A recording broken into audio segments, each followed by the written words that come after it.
Evening, Lynn. Hello. Hi, Lynn.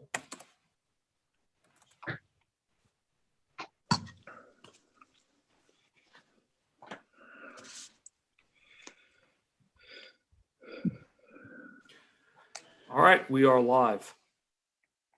Great. Welcome, everybody, to the October 12th Board of Zoning Appeals for Pierce Township. I am Ryan Holte, the Vice Chair. I'll be leading the meeting tonight. Let's get this meeting started. How about a roll call, Eddie? Mr. Sander, Here. Mr. Holte, Here. Mr. Lemke, I'm here. Mrs. Holman, Here. Mr. Gentile, Mr. Hayes, Here. and Mr. Burr. All right, and we have a quorum. Right, as we always do, I'd like to start this meeting with the Pledge of Allegiance. You'd all follow along with me. I pledge allegiance to the flag of the United States, To the republic for which it stands, one one nation, nation, Under under God, indivisible, with Just liberty and justice for all. Thank you. Okay, has the board had a chance to review the minutes from the last meeting? Yes. Any comments, questions, feedback on those minutes? This is just a real minor point, and I could be in error here, but on the second page on the adjournment, doesn't indicate who moved, but it looks like it was seconded by Mr. Roll. No, I think Mr. Roll is missing a person there too. That roll is the roll call on the motion. Thank you, Fred. I was trying to You remember. were who that being person- facetious and I was trying to be serious. I know, Ray. I was just trying to remember who that person was, and it doesn't indicate who made the motion either. I will, Laura and I will go back and listen and watch the video, and we'll get that filled in with the proper person. I can bring a copy back at our next meeting so that you can verify as well, if you'd like. Well, would you like a motion to approve based on those changes? Yep, if you're comfortable with that, we can do that. Or you can table it if you really wanted to, if you weren't comfortable approving the minutes right now. Whichever your preference is. Well, I'm comfortable in making a motion to that effect. Okay. Second. Second.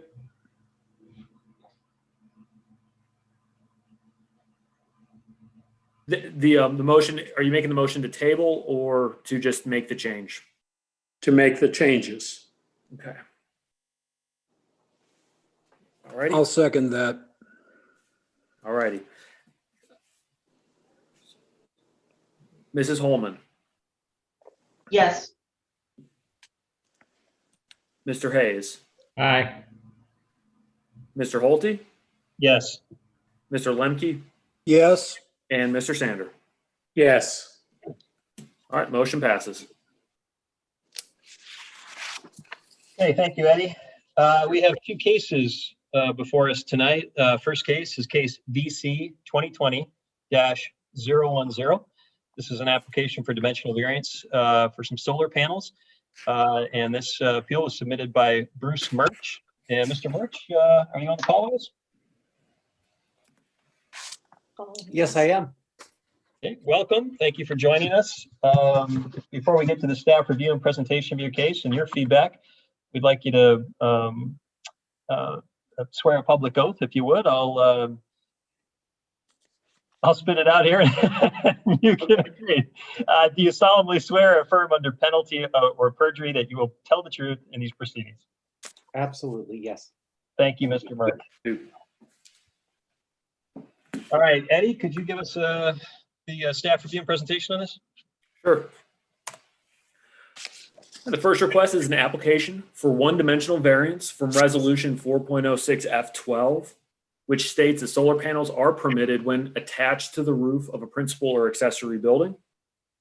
Specifically, the applicant looks to install ground-mounted solar panels at approximately 545 square feet in area, maximum height of 11 feet.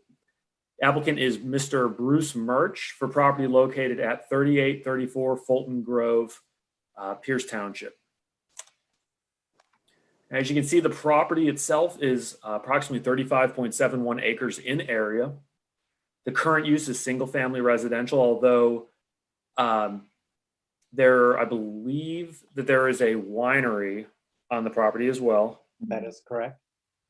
It's currently zoned single-family residential, and the land use is hillside residential, low-density residential.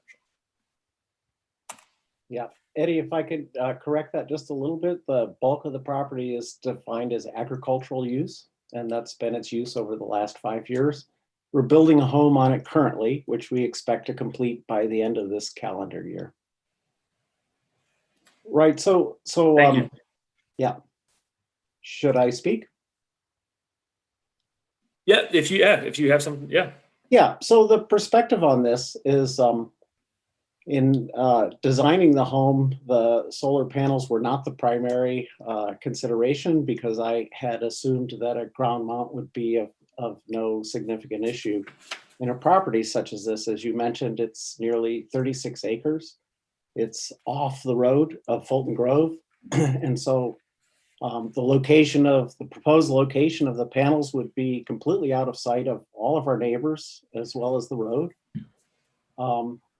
The other consideration, which really was our primary consideration, is that the roof space we have on there for the size of the system, because of the pitch of the roof and the aspect of the house, would only support about a little bit less than 25% of the size that we're planning to do. And indeed, that size is just 25% of our expected electric use. So we had assumed that a ground mount would be no issue, and I'm asking the zoning board to consider our variance request here, given that I think the spirit of the ordinance is to preserve the appearances for our neighbors and our general community, and to keep things in that sense in a normal and handsome mode. In this particular case, as I said, where the location is very isolated and appropriate for the land space that we have, and I think we preserve the intention of the zoning restriction, as well as we're asking that the zoning board consider the variance in this case, so we can hit the economics of the project that we had assumed we could do in the first place. Appreciate that feedback, Mr. Murch. I've got a couple questions, but I'm going to hold them with the notion, Eddie, that you can just give us the quick overview you normally do. So we're all level set on, I know you've got the diagram up here, but if you could just run through these and then the staff recommendation, then we can close the loop. But that is helpful. Thank you, Mr. Murch. Thank you. Sure thing. I'll make it quick.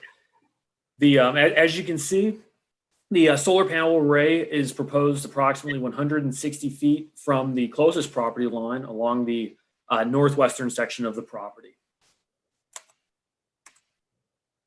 Now, staff reviewed this proposal in accordance with 3.08 B2 of the Pierce Township zoning resolution. The following factors shall be considered and weighed by the BZA to determine practical difficulty. Whether or not special conditions or circumstance exist with the property. Now, the applicant has stated that 25 panels will not fit on the roof, and further, maintenance for roof arrays is more difficult than ground mounted. That was per a phone conversation with Mr. Murch. Yes. The property would appear to yield a reasonable return without the issuance of a variance. The variance is substantial, and it is unclear to staff that this is the minimum necessary. It would seem that the applicant may place a smaller number of panels on the roof as an alternative, but they, of course, are here to speak to that specific item in greater detail if they wish. Impact to the essential character of the neighborhood. Staff determined, or staff's opinion rather, that character does not appear to be adversely affected. Staff contends that the placement on the ground, not visible from adjoining properties per the applicant, is more appropriate than roof placement in this circumstance. The array is proposed to be 11 feet in height. I contend that the intent of the resolution is to protect the public health, safety, and general welfare. This project as proposed appears more appropriate on the ground than on the roof. There does not appear to be an adverse impact to the delivery of government services. It does not appear that the owner created the circumstances for this variance either. As far as mediating this problem from another perspective, the applicant could conceivably use a roof-mounted array, but this may result in a less efficient solar panel system and a project that doesn't that generally meet the standard for the applicant. As far as it pertains to the spirit and intent of the zoning requirement, the applicant's request does appear to meet the spirit and intent. The requirement for roof placement appears to inherently limit the size, scope, and location of a solar array in residential areas, so as to prevent the creation of the impression of a commercial-sized enterprise. And of course, we had a very similar project to this as well, kind of similar circumstances in certain ways. Staff contends that the general intent of limiting the scope and impact of solar projects on a budding residential property is conceivably achieved with the applicant's particular proposal. Should this installation be placed on the roof, the character of the neighborhood does generally come into question. But as far as a commercial enterprise, it doesn't appear that that's what we're dealing with here. Whether the granting of the variance requested will confer special privilege, the applicant does not appear to be obtaining a special privilege. The proposal is not substantially egregious. Of course, that's staff's opinion only, so as to necessitate circumventing regulations intentionally. Staff contends that properties with smaller acreage, differing terrain, and less vegetation appear to create a limiting effect on properties. In this manner, one-size-fits-all regulations are generally intended for worst-case scenario circumstances. Smaller, more dense areas can inadvertently have impacts that wouldn't necessarily be seen on a larger property such as this. So upon review of the foregoing, staff has determined that literal enforcement will result in practical difficulty. Staff recommends the Board of Zoning Appeals consider conditional approval in accordance with all state, federal, and local regulations. And just for the record, this item, as well as the upcoming item, were properly advertised. Thank you, Eddie. Sure. Mr. Birch, this will be the second solar array on the property, and I guess my question is, will there be a need for any additional arrays beyond this? No, indeed. In fact, it's the first one on this property. So we're confounding it with a solar array that I have in my current home. Okay. And so back in 2011, I installed a small array on our current home, about 1/3 the size of this one. And our experience over these years has shaped our opinion that these systems do require owner maintenance and a location on the roof. While this was not our primary consideration, I have found maintenance with the located on the roof is problematic, and a good home for raccoons when they decide to move in underneath them. Especially if you dare to go away and visit your grandchildren and they decide that's the perfect time to take in. residence while you're gone and not paying attention. Yeah, so sorry to be glib, but yeah, it's the other panel that we've had experience with is at our current home on the west side of town. And you said that the location of this array will not be in the line of sight of anybody. So even with the leaves down, nobody will see this, and you're not aware of any objections from your immediate neighbors. That is correct. Thank you. Questions, comments from the board? Yeah, in particular, Mr. Murch, the view from 3838 and 3836 Fulton Grove looked to be that they could see this array when the leaves are down. And in fact, they were kind of opening up here today as I viewed the property. Have we heard from either of those two residents? 3838 is our address, so I'm not sure which ones you're referring to. I'm assuming Will be they're our here on address. the west side of our property. Is It that would correct? be on the west side, that's correct. And I thought your address was 3834. That's correct. I'm sorry, I misunderstood. You are correct. So 3838 are down here. Well, I'm sure you can't see my pointer, but they're southwest of the home location. And as Eddie described, we're just about 160 feet from that. There is, well, I've never viewed other people's homes with the exception of our immediate neighbor to the west, Joe and Jay, whose last name escapes me at the moment. But during the winter months, indeed, they would have sight of our house, but I do not believe through the density of brush they'd be able to see the array. And certainly I know Joe very well. We're collaborating on mutual plantings of trees along our mutual border. And I don't anticipate this to be any issue to that household. Would it be, would you be okay with putting in a condition that we keep a vegetative buffer between the array and other properties? I think that's a good idea. I think that's a good idea. That's certainly my intent with the property. Our intent all along is to try to maintain the property in a way that it is an asset to the neighborhood and the community. Indeed, that line that's being drawn in there should be aimed to just a little bit south of the tip of the septic mound and into the clear area there. That's where I was guessing when I toured the property today. Thank you. Thank you.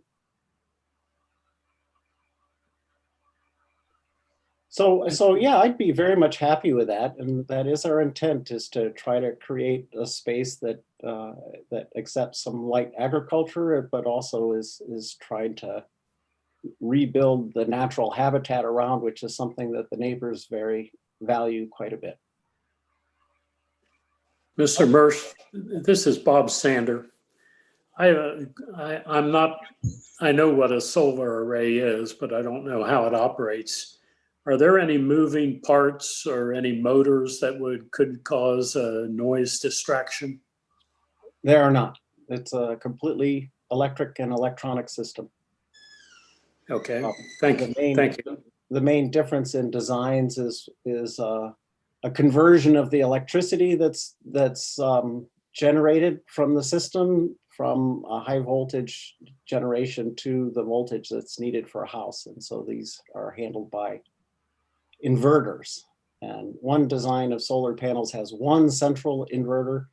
The other ones have individual microinverters for each panel.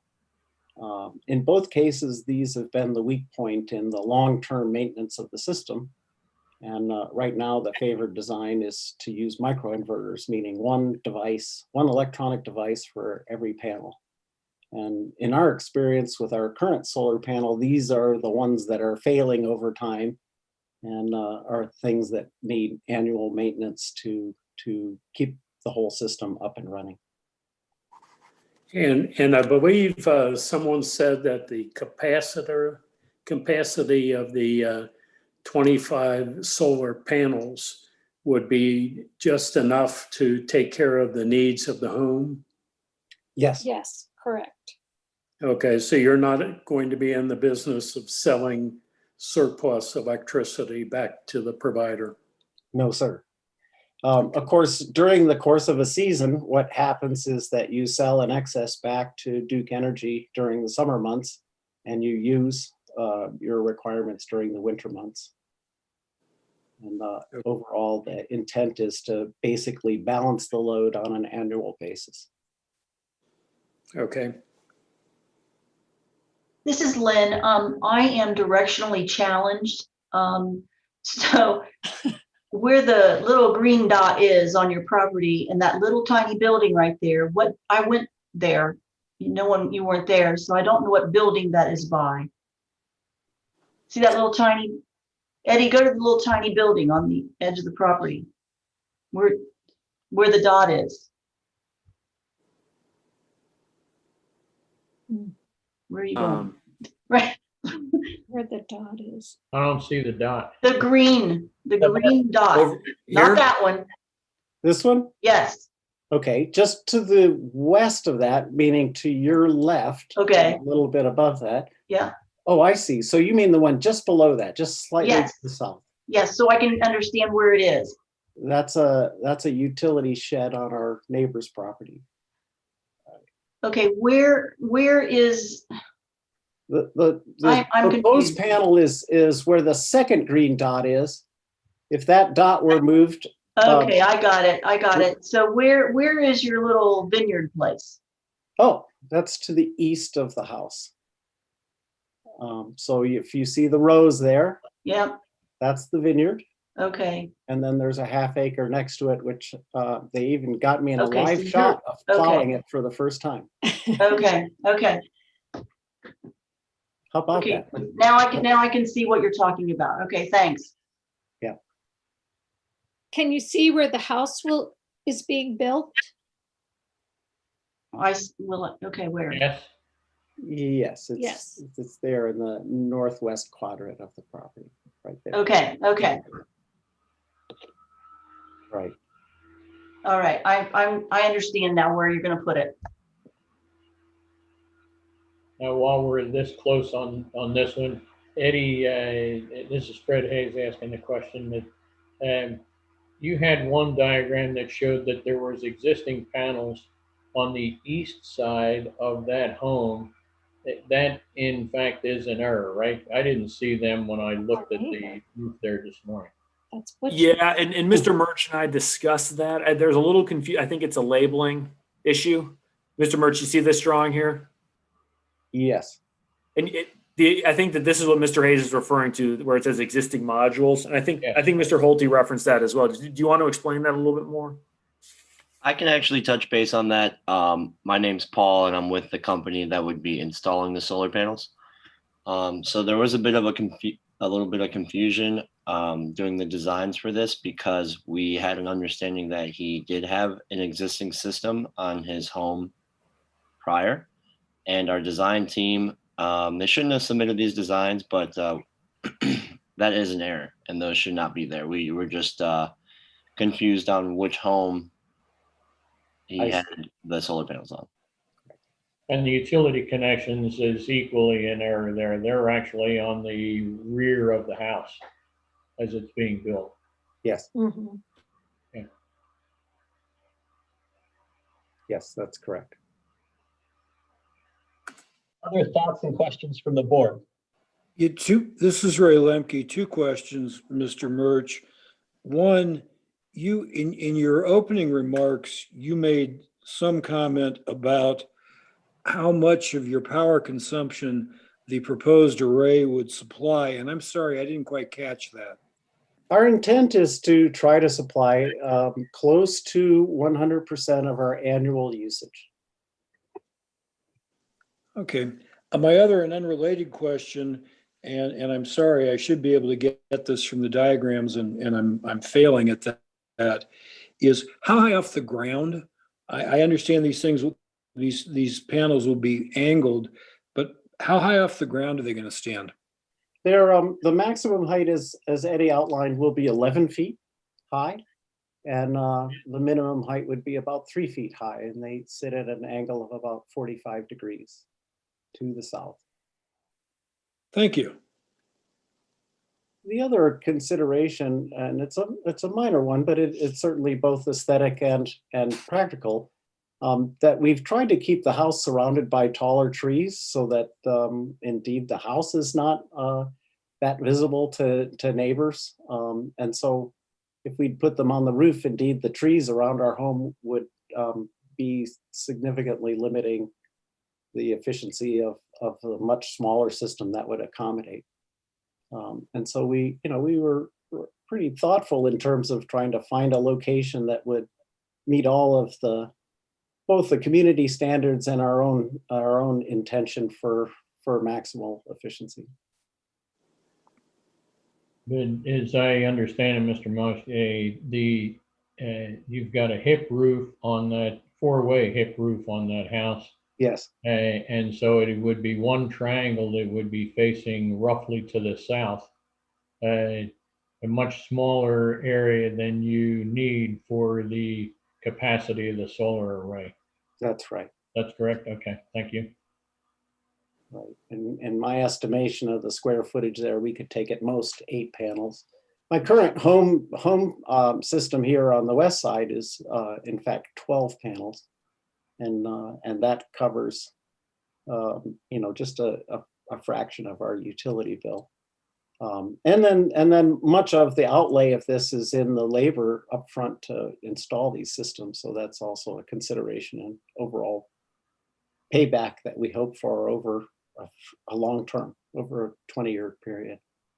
Is probably 15 to 20 years to be a break-even point for systems like this. Okay, thank you, Mr. Murch. If there's no additional comment from the board, I want to make sure that we give the public a chance to comment if there's anybody online that would like to do that. And so with that, I'm opening this up for public comments. Is there anybody else that would like to inquire or comment on this case? Okay, can I get a motion to close public comment? So moved, Lemke. Second, Hayes. Roll, Eddie? All righty. Mrs. Holman, Yes. Mr. Sander, Yes. Mr. Holte, Yes. Mr. Hayes, Yes. and Mr. Lemke. Yes. Motion passes. Thank you, Eddie.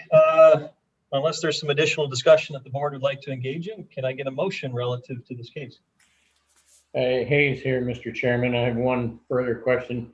Eddie, you referred to a previous case that I think was earlier this year, in fact, but you didn't say exactly how we concluded on that case. As I recall, the case for an addition of solar panels that was ground mounted that needed a variance from the same section of the zoning resolution was out of the view of all neighboring properties, and we granted that variance. Is that correct? That is correct. And I move that this board approve the variance in this case and substantially agree with the findings of staff and agree with staff's conclusions with the condition that as staff recommended that complies with all federal and local regulations. And I would add a second condition that a vegetative buffer be maintained between the arrays, the array and all properties to the south and the east, south and the west, I'm sorry. I'll second that motion, Lemke. All right, Eddie, and a roll? All righty. Mrs. Holman, Yes. Mr. Sander, Yes. Mr. Holte, Yes. Mr. Lemke, Yes. and Mr. Hayes. Yes. All right, and the motion passes. Thank you, Mr. and Mrs. Murch. And Thank you so much for your time and your attention on this matter. We really appreciate it. You're Good welcome. luck. Good luck. So Good luck. in terms of a vegetative barrier, I'm assuming what we should be trying to design is an evergreen barrier, such as a line of arbor vitae or something similar to that. That was my intention, yes, although you really ought to address that, I guess, to Eddie, right, Eddie? Yeah, I think that the general intent is a generally opaque vegetative buffer. Okay, we'll try to do that either with cedars or arbor vitae. I think the property is Okay. very amenable to that as it stands. Thank you very much. Thank you. Have a good evening. Thank you. You too. Thank you. Thank you. Good night. Okay, we're on to our second case this evening. This is case VC 2020-011. This is an application for a dimensional variance from Martha and Mark Fraley at 1087 White Oak Road. And we have both joining us this evening. Is that right? Yep. They're here. Correct. Correct. All right. Mark and Martha, do you solemnly swear or affirm under penalty of perjury that you'll tell the truth in these proceedings? I do. Yes. Thank you. We'll start with a staff presentation and a review, and then Mark and Martha, we'll let you speak to the request as well. Eddie? All right, thank you. This request is an application for two dimensional variances from Pierce Township Zoning Resolution 4.06-1, which requires accessory garages to be located in the rear yard, and from 4.06-2, which limits accessory building lot coverage to no more than 1,700 square feet on lots greater than 2 acres but less than 5 acres in area. The applicant is formally proposing to place an 1,800 square foot accessory structure in the front yard. The applicant is Martha and Mark Fraley, for property located at 1087 White Oak Road. The property is approximately 4.72 acres in area. The current use is residential. It is zoned single-family residential, and the land use is conventional residential. Eddie, not to interrupt you, but typically you're showing us images or plots while you're speaking. I'm still seeing the merch property. Is it just me, or? You know, thank you for bringing that. Yep, my mistake. I've got it. Like goofing here. I was going jumping around too much. I apologize. No worries. Thank you. All right.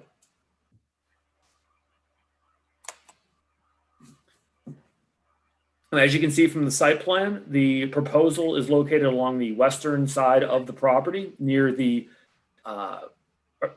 applicant's driveway.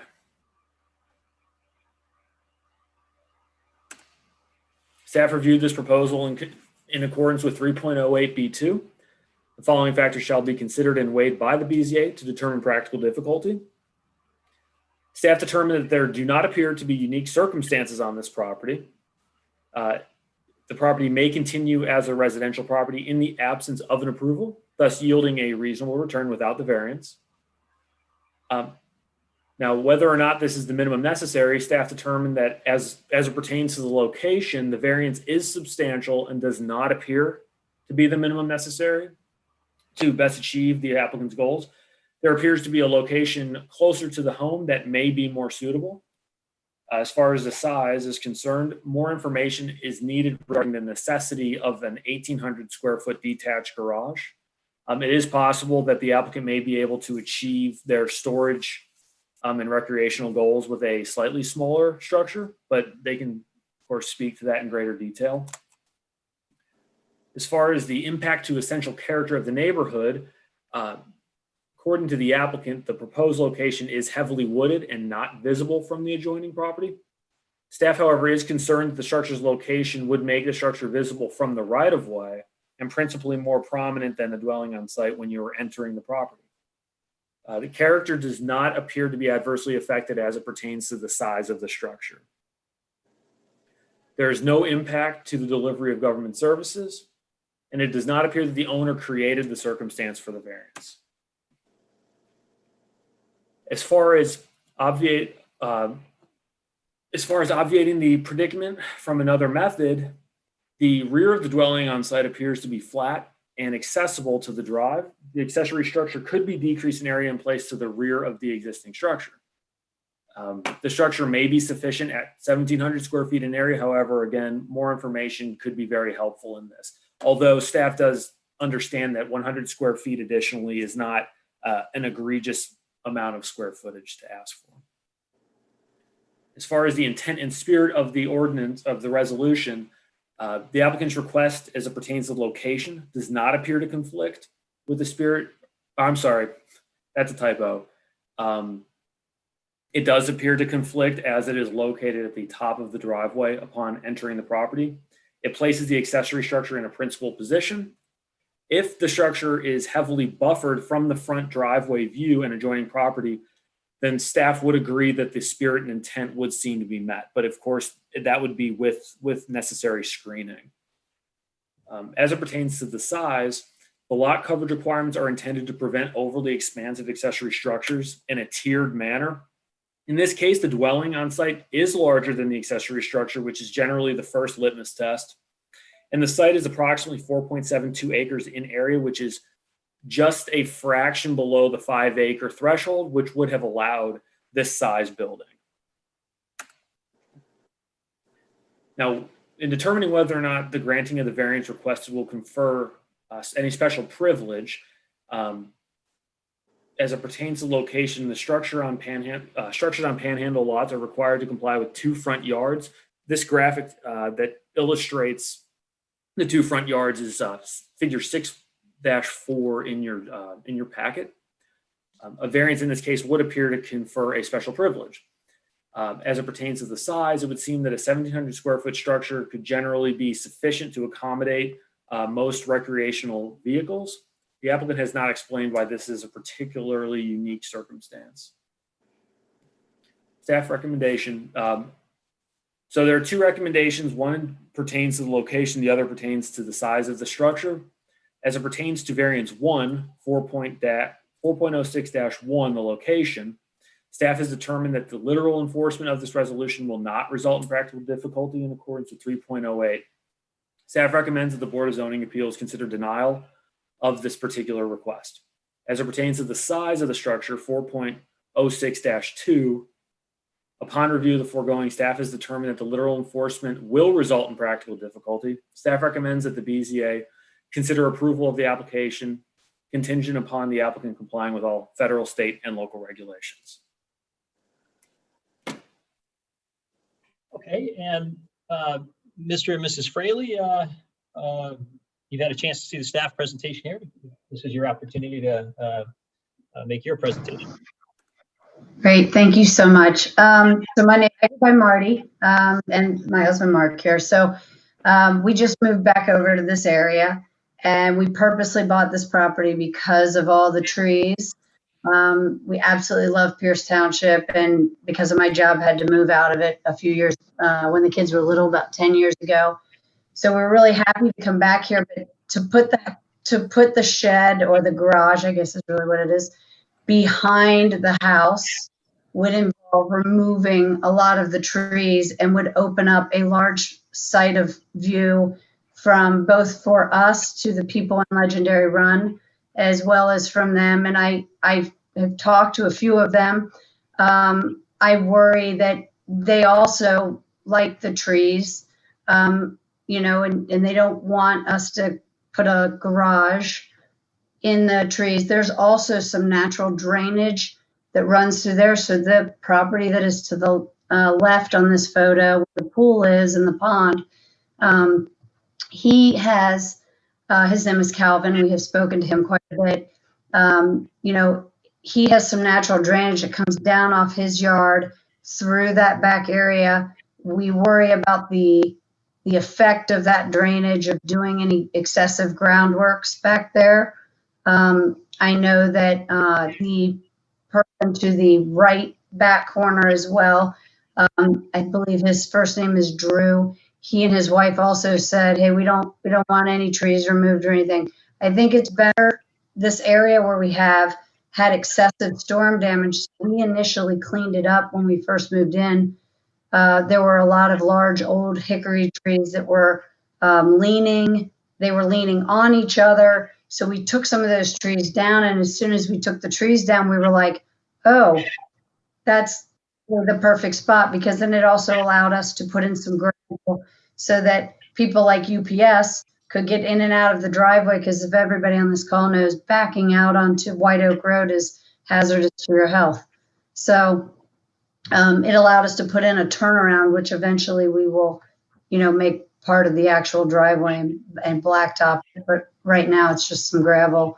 I guess that's really our intention, is for the location, is to try to leave as many trees, and then for the hickories that were damaged, we have every intention of planting large white pines to bring some of the trees back to create, as you talked on the last case, like a vegetation buffer and stuff. I think as far as the size goes, the rulings that I read and the rules said that you could have one structure that was, I believe it said it was 15 or 1600 square feet, and a second structure that would bring you to a total of 1700. And it just seems silly to spend the money to buy two structures and do the groundworks for two structures when you could just add a couple hundred square feet to one.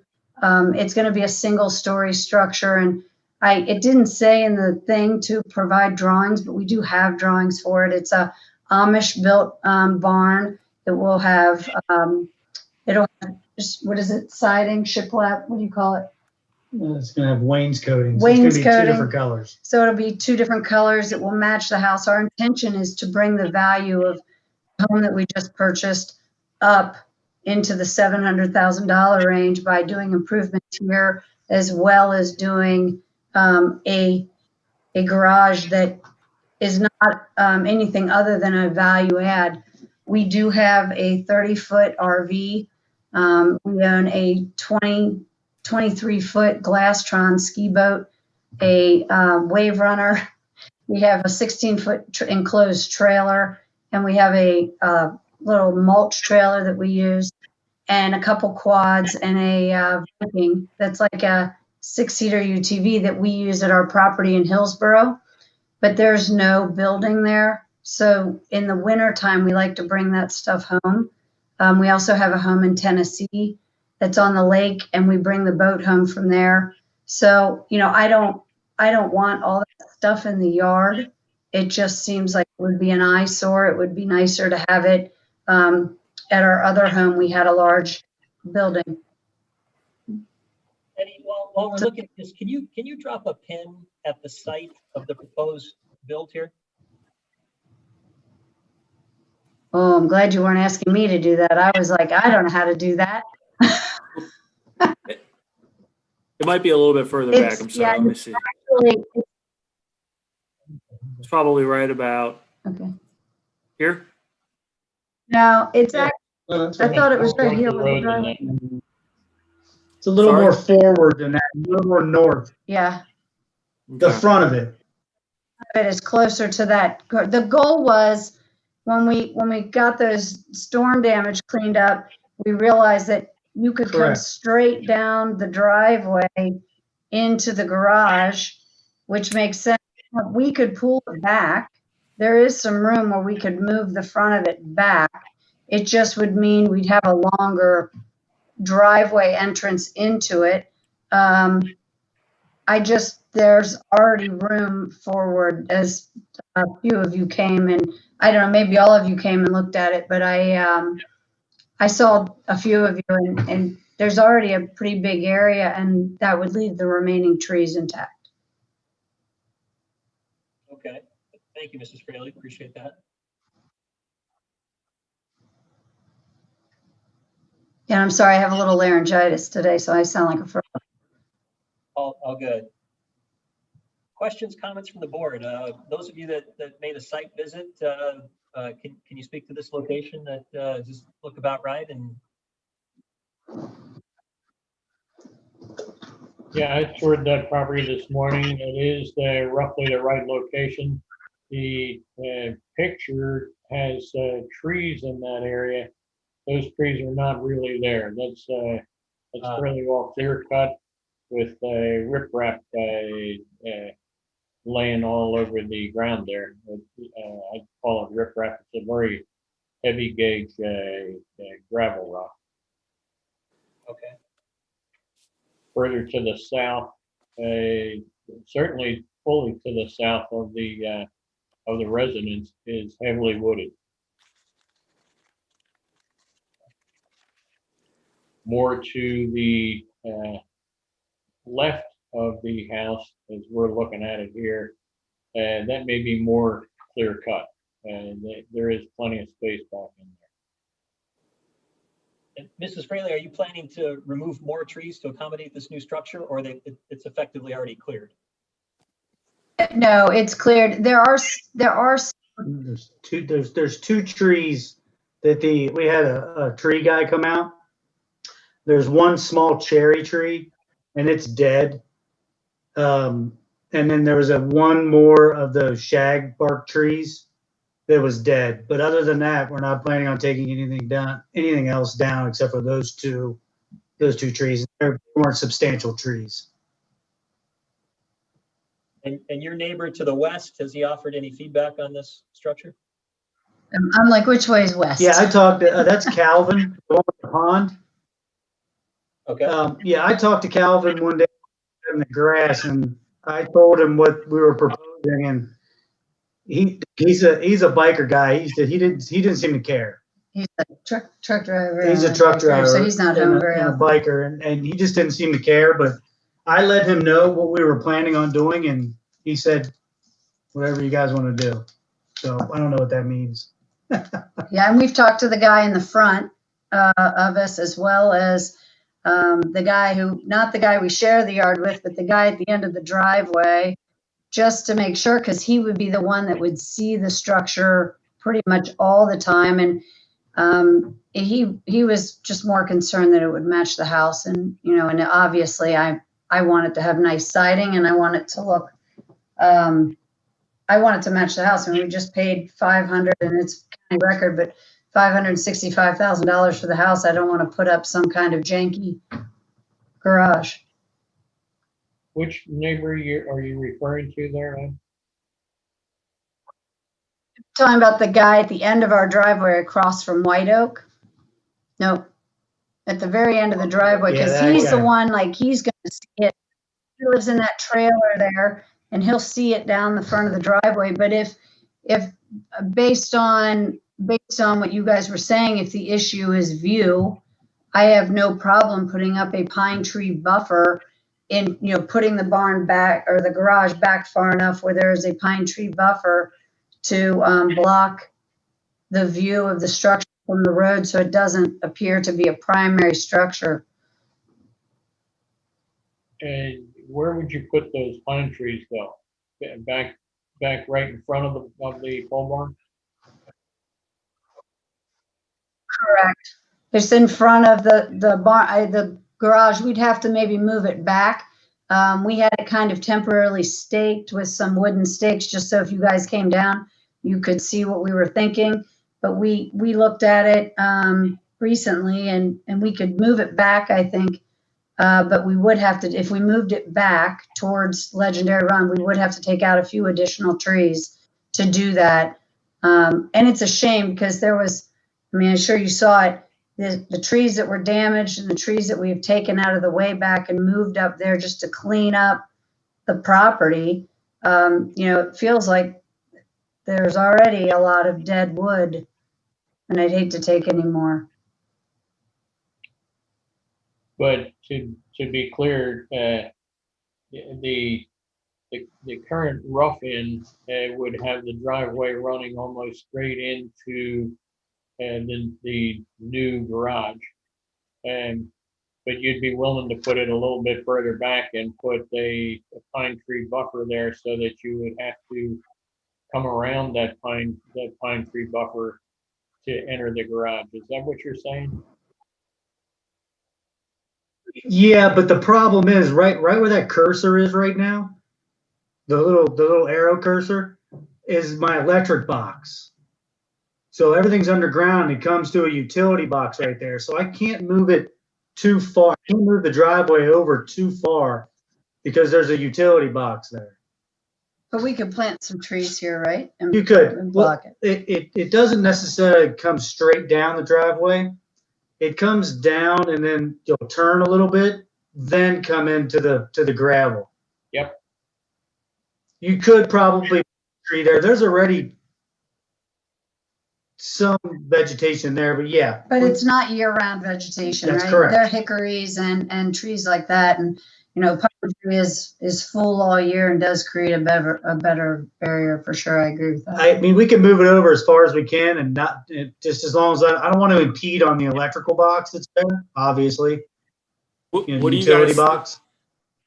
How do you guys feel about?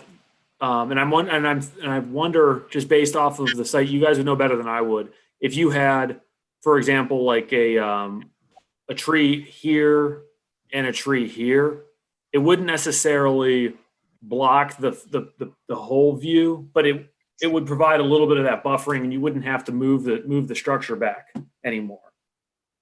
That might help accomplish a little bit. Unless you think you can still see straight down the driveway. Yeah, that's a good point, Eddie. This is Sander. One thing I'm concerned about is normally we have an architectural rendering of the structure as far as the materials being used and what it would look like. And I know we have the square footage, but we don't know if it's going to be long and skinny or short and fat. Has that been sent to us?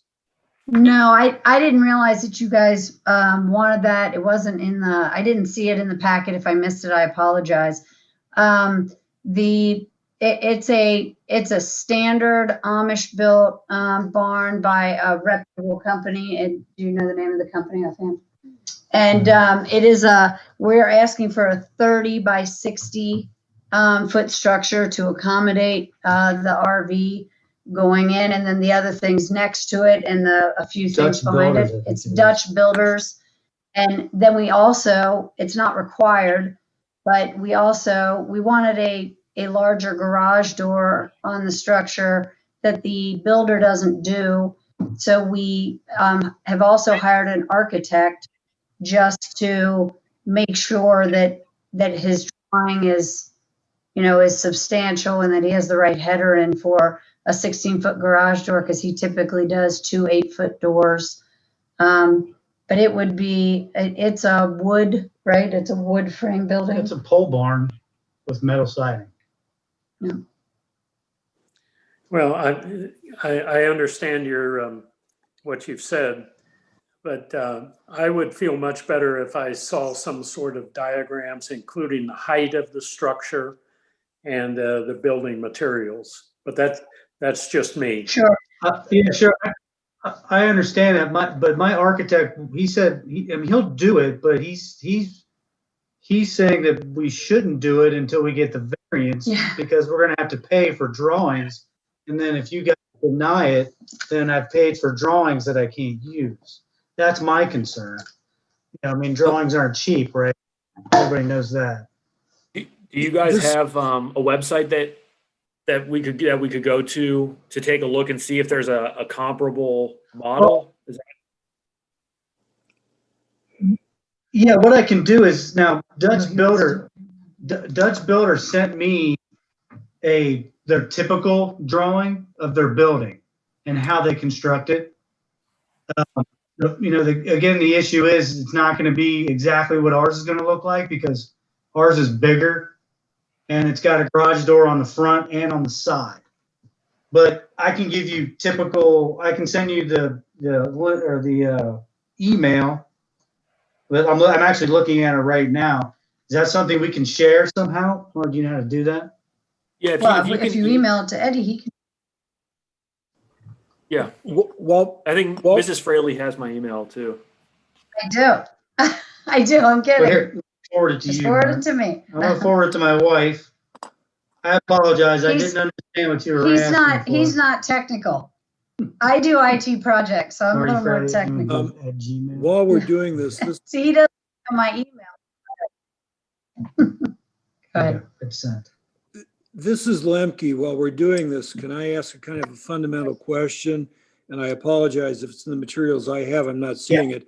I understand 30 by 60, but that long dimension, the 60, is going to basically parallel white oak. Is that right or not right?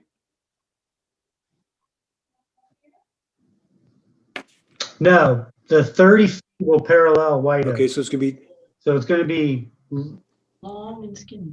deeper. 30 foot Driveway, you'll see 30 feet. 30-foot dimension facing White Oak Road and the 60-foot dimension running away from White Oak Road. Do I have that correct? Correct. Okay, Yeah. thank you. Yep. Correct. Facing the house. Yep. So I just forwarded that to you, and that is originally we had gotten a price for 40 by 60, but we, just after discussions, it's just too big. We don't need 40 by 60. So, but that should at least give you the dimension or the structural content of the barn.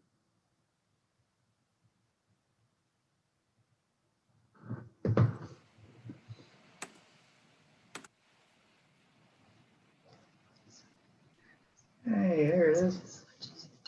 Uh-oh, There we are. I got it. I'm like, everything went away.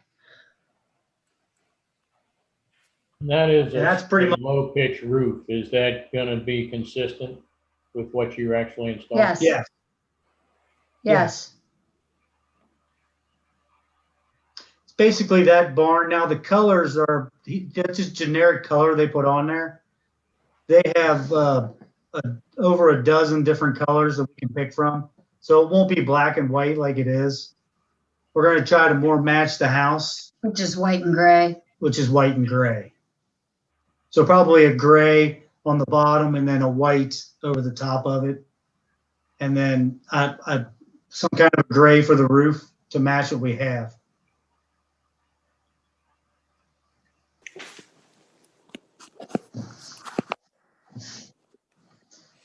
Here's what the house looks like right now on pictometry.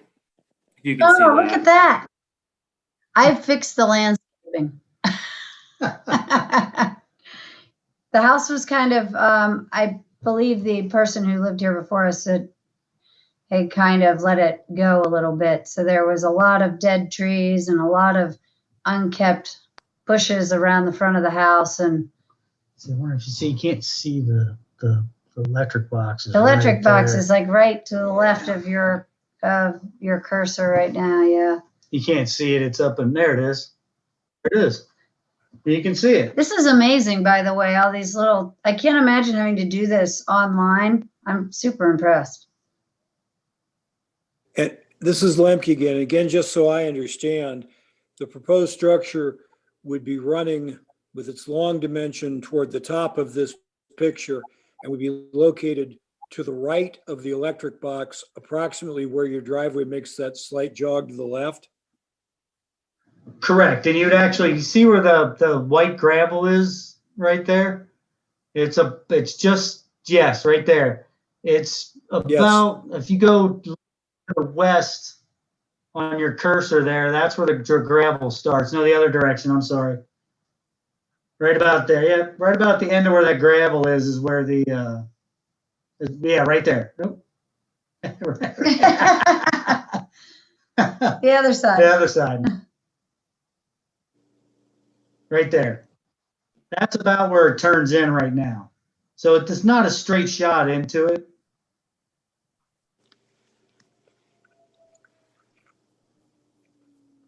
Okay, I think I visualized it. Thank you. Yep. And Eddie, we don't have the setback dimensions here. I see the side property line running right down through there with that red line. Do we have any setback issues? There don't appear to be any issues. I can bring up the proposal though if you'd like. Yeah, so I provided we had the property surveyed when we purchased it as part of just my title work that I had done. And we put the setbacks on the proposal when I submitted it.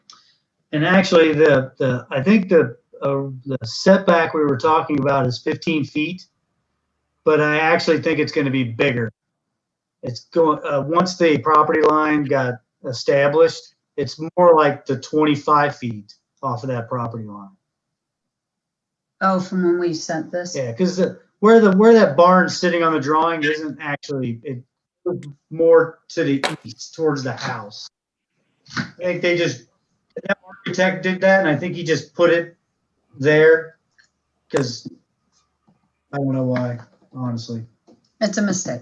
Yeah. People make mistakes. And just for the record, the area between the structure and the western property line there will maintain vegetation. It will maintain Yeah, vegetated. there are trees there now. So there's a bunch of trees there now. as we said earlier, we had a tree arborist come out and he inspected them all, and we made sure that they're all good and healthy because there was so much damage over there and just so much disease. There were a lot of ash. And then there's a berm, a natural berm there that the neighbor, Calvin, has put in for his pond that's probably 10 feet tall. I mean, it's taller than I am, and it's at least 5 feet taller than I am. Yeah, so there's a natural break there already with the berm. But yes, there is vegetation there. What about behind your house? Will your neighbors, I guess Legendary Run is behind you there, will they be able to see the structure? You'd have to pull. Can you say that again? Yeah, I was asking about visibility of the structure from the property owners that live behind them, which, as I understand, is the Legendary Run subdivision. So I'm wondering, basically, I'm wondering what the neighbors behind you might think, if you've spoken to them, if they've given you any feedback, and whether or not they'll actually be able to see this pole barn. So I did drive back there, and I only spoke to people that were outside. I was a little nervous about going door to door during these pandemic times. So I spoke to 2 of them. And I don't think, while they might be able to see it, it'll be similar to what they see our house now, which would be in the winter time. You might see a little bit of a white siding or a little bit of the roof. But it is the significantly wooded portion of the yard. I can barely see their houses, but I can see them. But I don't think it's going to be, versus if we put it in the way back and cut the trees, they're going to see it all the time. So. Got it. Thank you. Mm-hmm.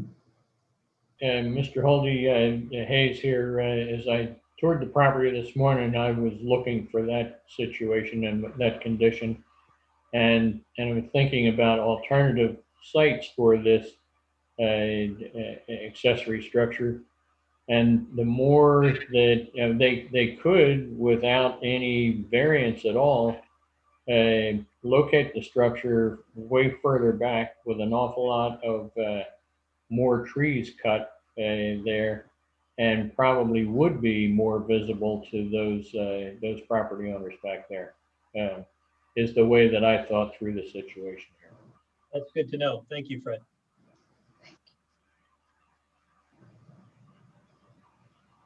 Other questions, comments from the board? Yeah, and if it's a. I'm sorry, go ahead, Mrs. Brown.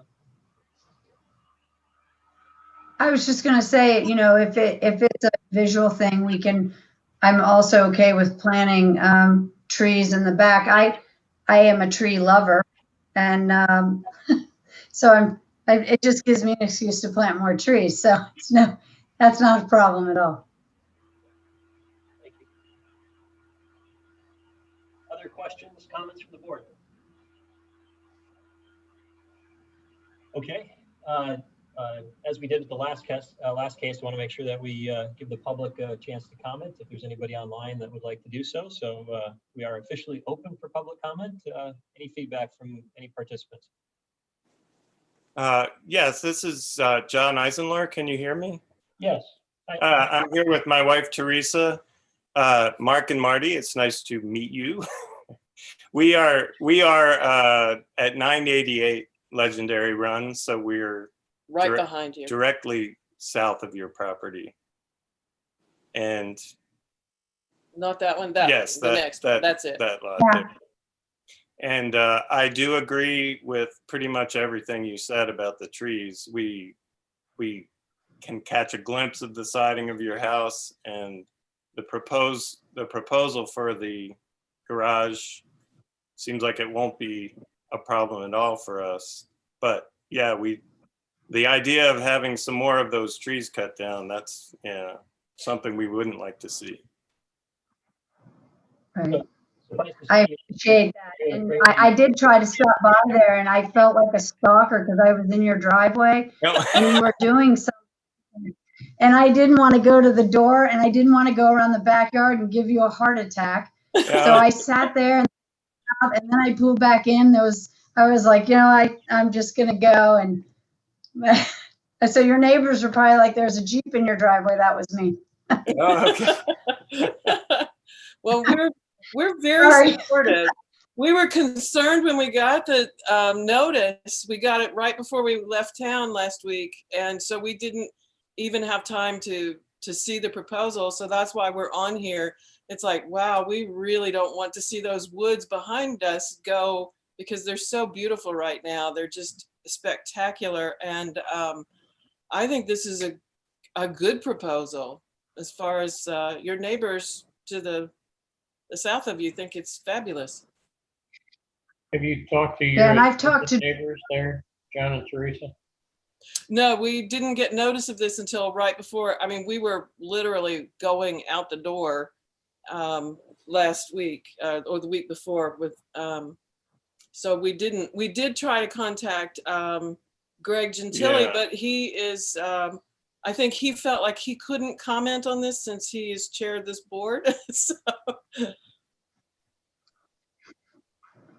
Nobody, including Eddie, has heard anything from your two adjacent neighbors there. Is that correct? I haven't talked to No. either of those, either the Gentilis or The Daltons. the Daltons. So John and Teresa, I didn't realize that. You're saying you live right next door to Greg? Yes. Yes. Oh, I guess that's why I'm chairing this meeting then tonight. Okay. Yeah. I think that's probably why. Yeah, that's that's- Greg's house. Our house is the next one, and then the one on the other side of Well, us they are don't- the Daltons. Got it.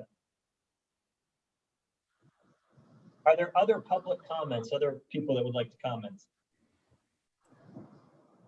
And thank you, John and Teresa, for that feedback. Yeah, thanks for the opportunity. Yeah.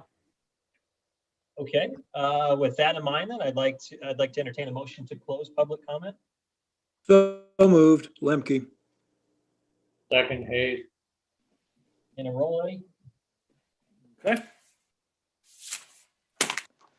Mrs. Holman, Yes. Mr. Sander, Yes. Mr. Holte, Yes. Mr. Hayes, Yes. and Mr. Lemke. Yes. Motion passes. Okay, additional discussion, comments from the board? Yes, this is Sander. I'm still concerned that that we don't know exactly what this thing is going to look like. Conceptually, I have no problem with the location nor the size and the fact that none of the neighbors are concerned about it. But I don't think, I've been on the board a long time, I don't think we've ever approved a structure of this size without a builder's rendering of it, so we can be assured of what's going to happen beforehand. Bob, I agree with you. I am not opposed to the location, or generally speaking, the size, but my opinion is we're flying a little blind as to what the final product looks like, and I am sensitive to the cost concerns in terms of drawings. That said, I just feel we're flying a little blind. And I agree with those sentiments completely, and not just the appearance, but also the specific location and how it would lend itself or not lend itself to a vegetative buffer. So my question would be to Eddie, is there a way to table this for a few days until we get better information that way?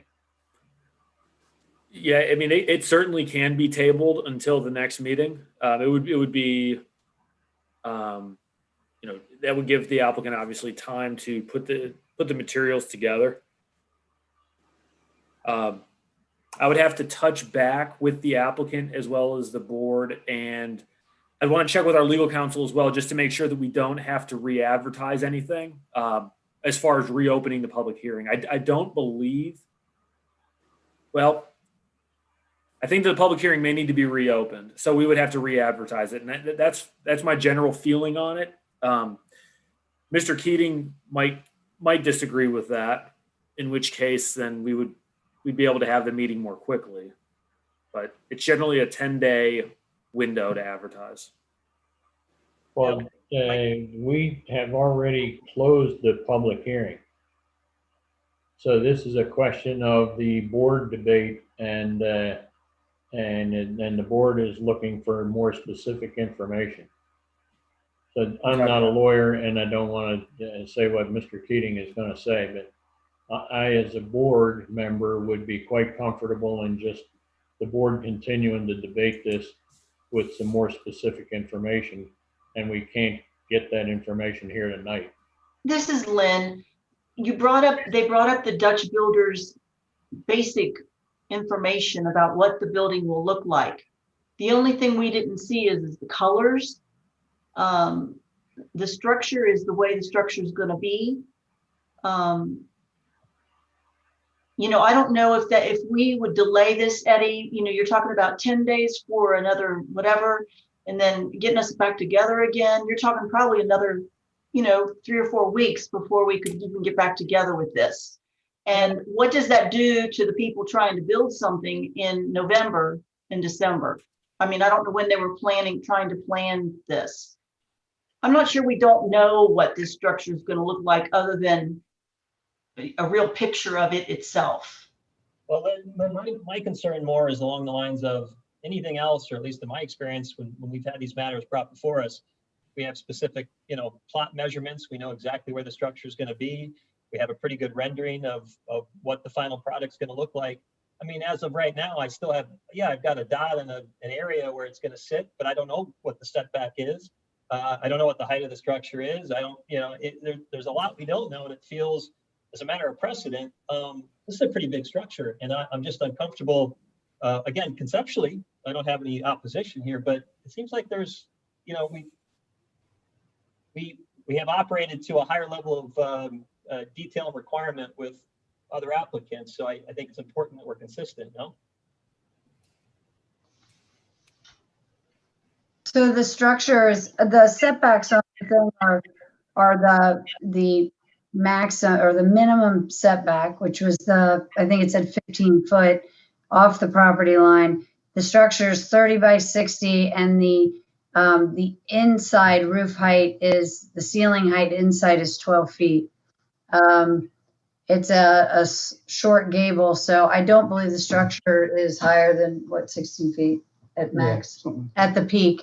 And it's a gable roof. So This is Sander again.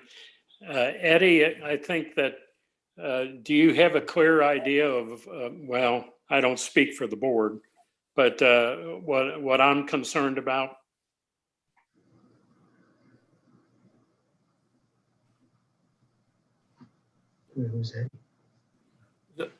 Mr. Sander? Yes.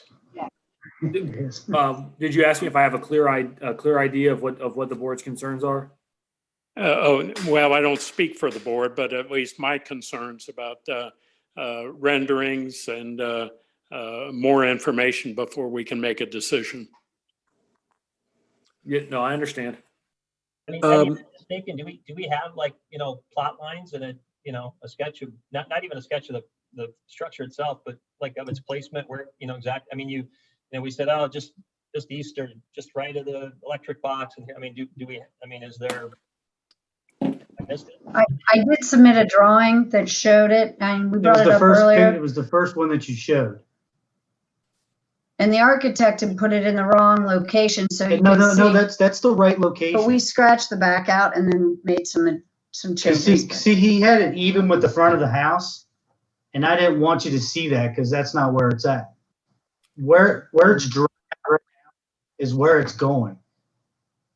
Are there any architectural components that would be deal breakers as far as managing impacts that anyone would like to see? I think that the applicant mentioned that they would match the roof color, and they would also match the siding material color from the existing home. You know, are there any items as far as maybe ways that we could condition it so that it meets? Well, again, I have no reservation that the Fraley's, this is going to look fantastic, and they'll endeavor to have it look very aesthetically pleasing. Their interest and wanting to pertain to all of that's fine and good, but and I'm open to the board for feedback on this, but it just seems like it's the message here is, hey, trust us, we're going to do this. Okay, I mean, I don't see a rendering. I don't see, again, typically with other submissions. So are you looking for a rendering from, so the Dutch Builders doesn't really, I don't know if they provide an actual rendering. They have it's a standard pole barn that they put up that you just say this length, this width, and that's what they do. And then the architect was drawing for us the one side that faces the house because we're having the larger garage door put in on that side. I guess we're just trying to figure out What is it you what is need? it you guys need? I mean, we can get whatever you guys need. We have no problem with that. I'm just trying to figure out. Yeah. Because the rendering. For the board. And if you think I'm wrong, by all means, chime in. It feels like we're hearing, of course, all the right things. And if that's sufficient for all of you to make a decision, that's fine. But I mean, a specific motion aside, we're basically saying, okay, yeah, give us something close to that. And then at this point, they can put in a pole barn that meets those parameters. And seems to be a lot of gray areas to whatever, what if they want to have a third door? Do we know? Do we care? Maybe we don't. I'm just saying, it seems like we typically get a little more detail with these things. Now, that said, if it's not a hot button for the majority of you, so be it. I'm sensitive to it because we've held other applicants to some specific standards. So that's it. That's the root of the. I have no doubt with your intent, Fraley's. I think the structure will look fantastic. This is more a question of precedent, and I guess, Ray, I'd be interested in your feedback. You've been on this board for some time and certainly are an attorney. So. Well, thank you. I am, from what I've heard, I'm leaning in favor of granting the variance. My concern, which is similar to Mr. Holte's, but maybe takes a slightly different direction, is, we typically have had more, particularly in terms of graphic information, that if we're going to approve this, and this may be a lawyer's concern, we always worry about the record. I'd like to have a fairly clear documentary record of this is the thing we approved, or this is the thing for which we granted a variance, which I'm not sure we get there with the manufacturer's sort of generic off-the-shelf advertising rendering. And I would like something, a plan or something that shows exactly and definitively, this is where it's going to be located. This is, how far off the lot line it's going to be. This is where it's going to be in relationship to that jog in the driveway, and how far, how much is going to be added to access it from the existing driveway, just so that we have so that we know what it is we're saying. I mean, I agree with Mr. Holte. I'm sure it'll be fine, but just so we have a clear image in our mind of what we're saying yes to, excuse me, and so we have a clear record of what it was we said yes to. So that's my 2 cents. Thanks, Ray. And that captures effectively where I'm at. And here, Hayes here, that I completely agree with that. I would add one small piece to it, and that's the probable location of any vegetative buffer and the feasibility of it. We can't really see that. I can't even imagine it until I know roughly where the location of the garage is going to be, especially in relation to the view from the front road. And that's what we are really debating here, is the biggest deviation, substantial deviation from the zoning resolution is the location in the front yard.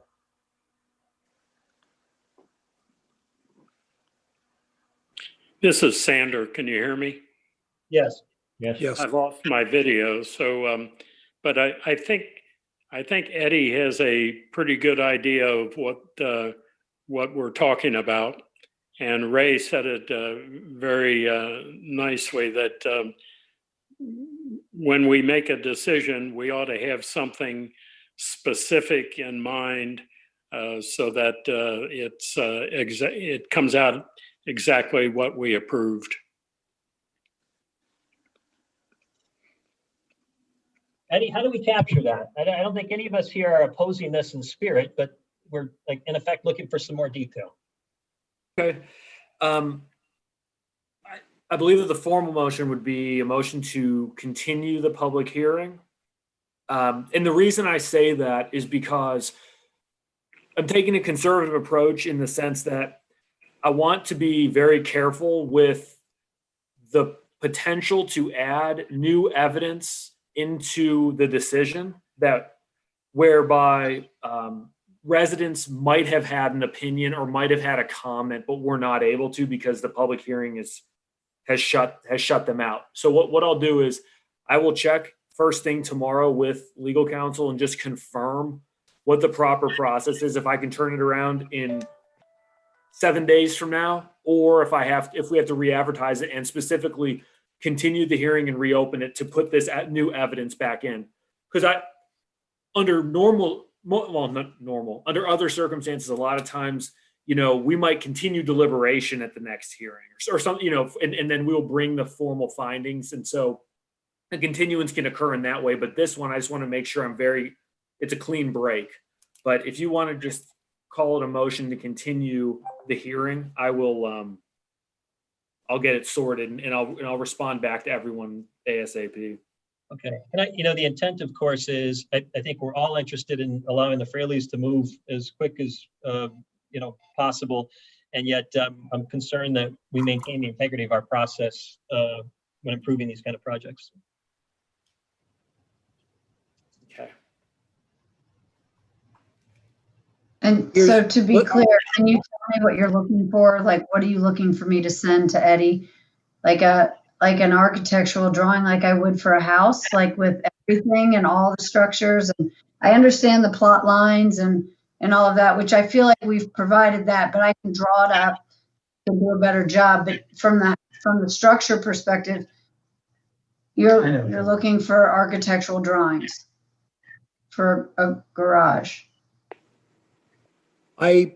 This is Lemke, and I'm going to echo what Bob Sanders said earlier. I don't speak for the entire board, but I don't feel that I need a full set of architectural drawings if I have a rendering that shows me the dimensions intended to be built, the height, width of the door, particularly one that's, if there is going to be a door facing White Oak or what's going to be facing toward White Oak. As Mr. Hayes said, that's the big issue we're concerned with here. And then I think Mr. Hayes made a good point too. If we can have some indication on the sort of, my term, definitive site plan as to where any additional vegetation would be proposed to be located. That's what I'm thinking of. But again, I don't speak for my colleagues. My perspective as well, right? I agree. And so, Mr. and Mrs. Frey, I'm, it's up to you. I'm not suggesting that you need to go spend thousands of dollars with an architect, but just some clean drawings, perhaps even by yourself, that would capture that would be sufficient as far as I'm concerned. Yeah, and actually, I don't mind.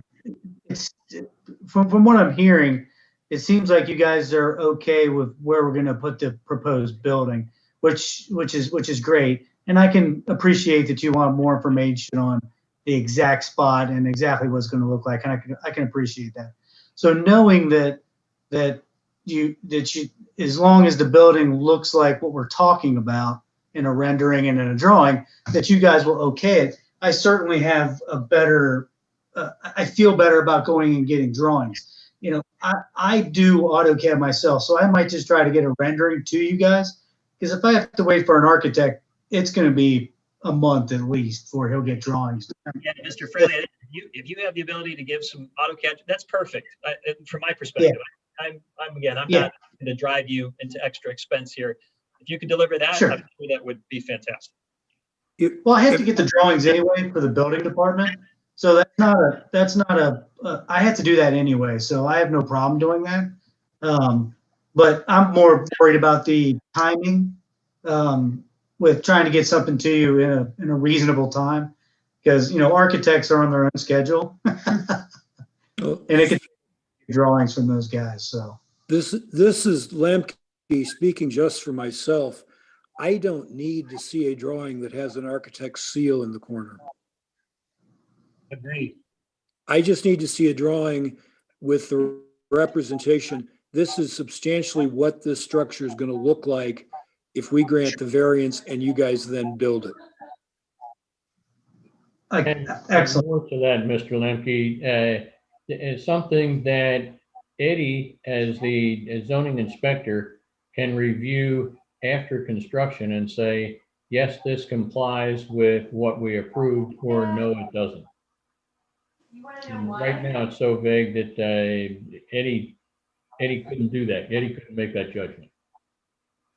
Excellent point. Thank you. Mr. Fraley, you said at two different spots here this evening that that drawing shows exactly where the garage is going to go, but at a different point, you said that no, you'd move it closer to the house. And so that's what we're looking for, is some more specificity on where this is going and how it's going to line up with some vegetative buffer. Does that make sense? Yeah, and no, the only reason I said move it closer to the house is because I thought you guys wanted it closer to the house. Right, because you were talking about the vegetation buffer, so. Yeah, so, But it's but fine. I'm fine with, I understand. So are we talking about from next steps perspective? I think getting the drawings is fine, getting the site plan. I just wanted to ensure that I understood what you were asking for. But is the next step that we have to wait for the next hearing next month? Or is it that we could have kind of an ad hoc meeting? I guess that's, sorry. We'll have that answer in 24 hours. But I think nonetheless, if you can obtain, I think what the rendering, the elevation rendering, again, I think as Mr. Lemke said, not necessarily sealed. Kind of while you're doing that in parallel, I'll get an answer on when that meeting could conceivably next be scheduled. Okay, perfect. Okay. Do we need a motion? Yeah, so what? Yes, please, Ray. I would move that we continue this hearing in progress to be rescheduled as expeditiously as reasonably possible in compliance with Ohio law once we have received the additional information that the board has just outlined. Well said. Second, Who was the second? Hayes, sorry. And just so I'm clear, it's an architectural rendering, as well as, do you want a more fine-tuned site plan as well, showing based off of what this discussion has since been? Those are the two items. Well, with any proposed additional vegetation to try and visually buffer, particularly the view from White Oak Road and across White Oak Road. Okay, Excellent. got it. Excellent, right on. All right. All right, how about a roll, Eddie? Okay, Mrs. Holman, Yes. Mr. Sander, Yes. Mr. Holte, Yes. Mr. Hayes, Yes. and Mr. Lemke. Yes. Okay, the motion passes. All right, Mr. and Mrs. Bailey, thank you very much for presenting this case, and I guess we'll be talking soon, hopefully. Thank you. Thanks for your time. Thank you. Is there any other business that the board would like to bring forward? Okay, with that in mind, I'll entertain a motion to adjourn. So moved, Hayes. Second, Sander. And a roll, Eddie? Okay, Mrs. Holman, Yep. Mr. Holte, Yep. Mr. Lemke, Yes. Mr. Sander, Yes. and Mr. Hayes. Yes. Okay, motion passes. Meeting's adjourned. Take care, everybody. Good night. Thanks, Eddie. Tough work. Yes, thank you, Eddie. No problem. Bye-bye.